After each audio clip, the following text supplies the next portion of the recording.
Hey guys, I hope you had a wonderful Easter. We sure did, didn't we? Yeah. Who you got there, B? Miss Jane. Oh, hey Janie. You don't make an appearance very often. Janie, did you have a good Easter? Yes, I did. Awesome. All right, Janie, you are welcome to stay and listen to our book. We're reading chapter 5 today, everyone. B, you want to get snuggy and back in your little space? Whoop. Okay, the gang is here. We got Shep. We got Bijou. Oliver. Piggy. Bob. Piggy's reading about animals. And there's a bunny on her book. Probably because she was thinking about the Easter bunny, huh? All right, B. I'm Janie, thinking about y'all kitties. settled? No. Well, let's get started here. We're going to read chapter number 5. All right. When we last read, it ended with, only too bad for me because I accidentally bounced too high and I banged the top of my head on the roof of Nana's car. Didn't even faze me, I said. And then I buckled up my seatbelt and waved goodbye to Mom and Dad. And then Nana drove us away. All right, guys. Quick reminder. Where's Junie going? To a... Sleepover. Where? Lucille's house.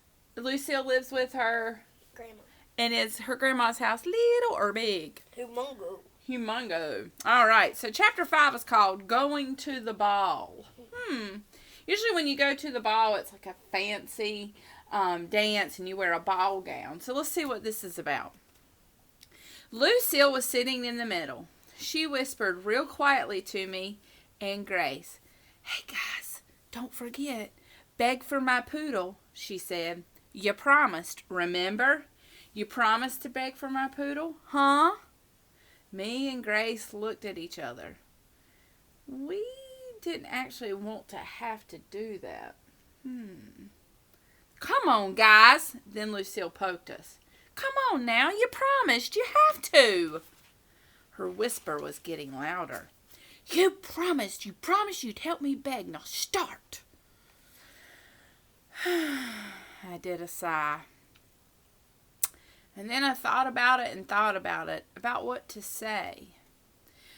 Oh, finally I took a deep breath. Hey, Nana, guess what? Hey, did you know that Lucille wants a poodle? And so I was thinking, maybe you could buy her one. Do you think? I asked. Yeah, you could, said Grace. Could ya?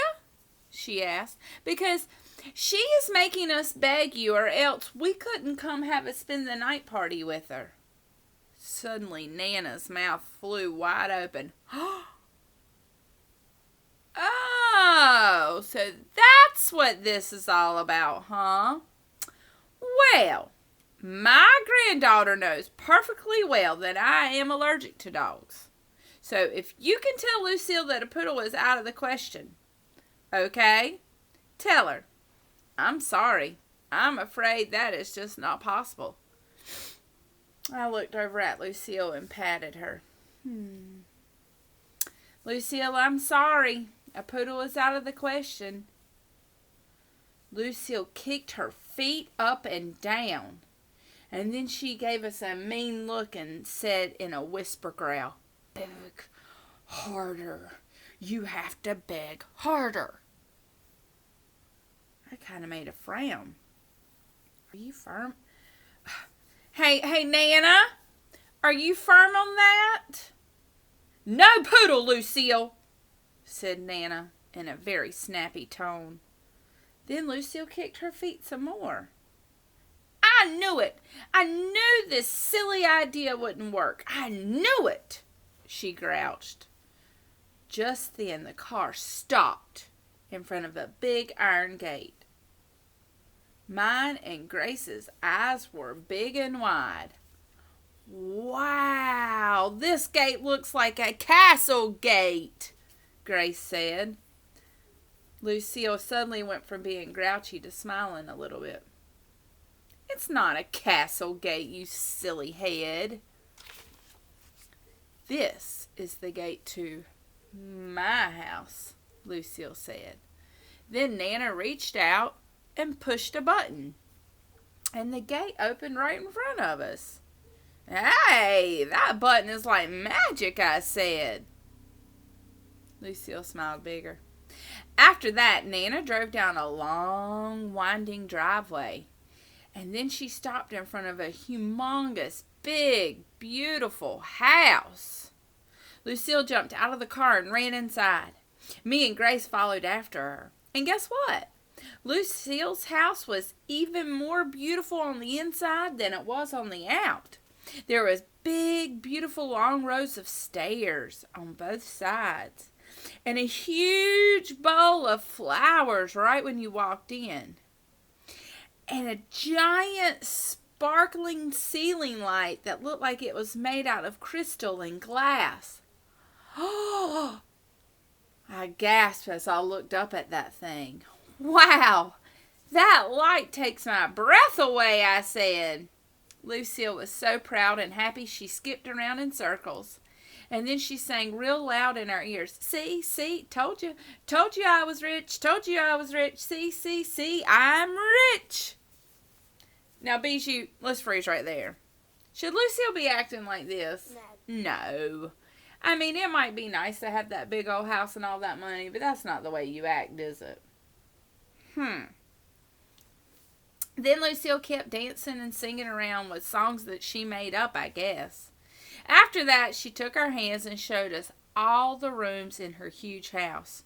She showed us the living room, the dining room, the kitchen, the giant piano, her dad's office, and her mother's office, the family room, the pool room where you can play pool, and the outside pool where you swim, the hot tub, the library, the gym, Nana's room, her mom and dad's bedroom, and the fancy gold bathroom with a huge jacuzzi tub. She showed us her brother's room and a whole bunch of guest bedrooms. And then finally, she showed us her bedroom. And it looked like a bedroom where a princess would live. Lucille had a bed that was pink and frilly, and it had a pink frilly roof on top of it. "That's called a canopy," she said. "It matches my pink silk draperies and my pink silk bedspread and my pink telephone and my pink rug and my wallpaper and pink flowers. And see, I have my own TV and stereo and computer and CD player." And then she pointed over to the corner. "Did you notice all of my humongous big stuffed animals? Huh? Did you?" When I looked over, my eyes popped right out of my head. Wow! Those stuffed animals were huge. There was a giraffe bigger than me, and me and Grace ran to go play with them. "No! Stop! Don't!" shouted Lucille. "Do not! You're not allowed to touch them. They are just for show. You can look at them, but you can't touch them." "Huh?" said Grace. "What? How come?" I asked. "Because they're expensive, that's how come. Those animals cost my Nana a fortune." "Oh," I said. I was disappointed. "Oh," said Grace. Then we sat down on Lucille's bed, and as soon as we did, Lucille started shouting again. "No! Get up! You're not allowed to sit there. That bedspread is too pretty. It's just for show, too. Don't sit on it." We jumped up as fast as we could and sprang right off that bed. Quickly, Lucille ran over and smoothed out the material where we had sat. "Do you two not know anything? This bedspread is made out of silk. You can't get it dirty. Don't sit on it." "Oh," I said. "Oh," said Grace. After that, Lucille skipped over to her dresser and she pressed a button, and all these lights around her mirror lit up. It was like a million bazillion lights came on. Look at this, she said.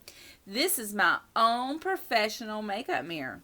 It's the same kind of mirror they use in Hollywood for movie stars. My Nana brought it all the way back from Hollywood, California. Me and Grace ran over to the mirror and looked in it. It was sparkly. We looked at ourselves in the bright lights. And then we decided to have some fun. We stuck our tongues out and made funny faces. Suddenly, Lucille turned off the lights. "It's not a toy," she grouched. And here's the picture.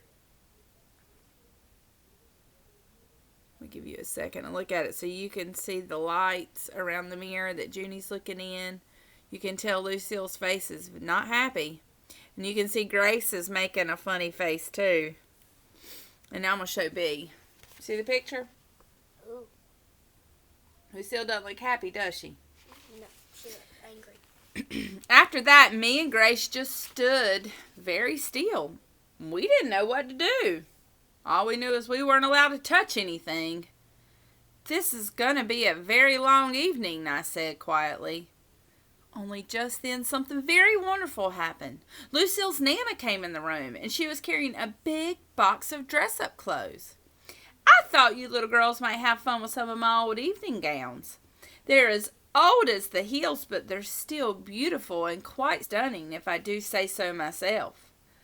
Lucille ran over to the box as quickly as she could. "Yeah, let's play Cinderella," she said. Then she pulled out a beautiful, sparkly pink gown.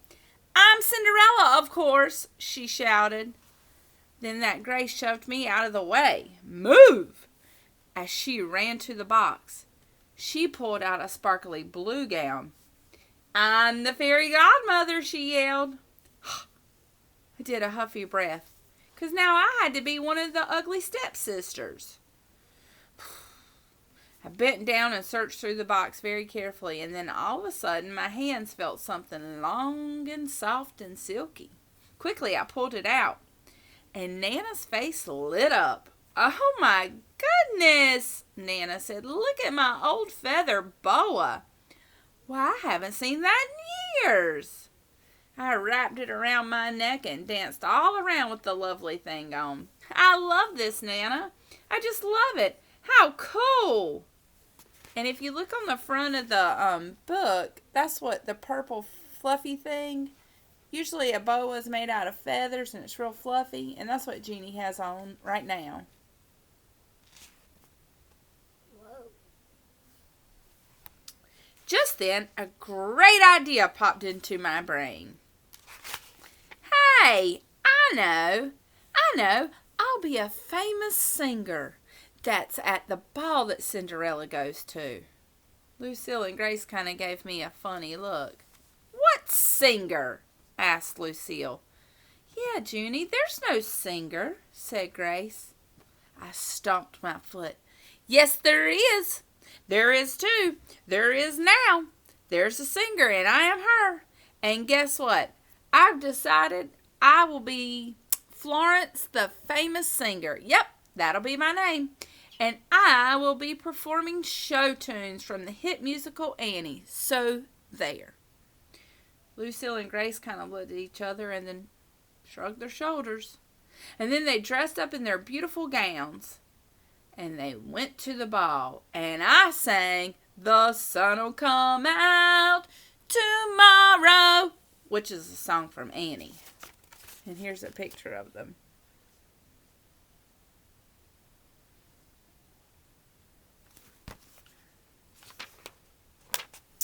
And that's the end of chapter 5. We will read chapter 6 tomorrow and see how the sleepover continues at Lucille's. Good morning, preschool friends. How are you? Good, good. Good morning, preschool friends. How are you? Good, good. It's time to start our day. We're here to work and play. Good morning, preschool friends. How are you? Good, good. Good morning. Happy Monday to you guys. I hope you have a wonderful day today.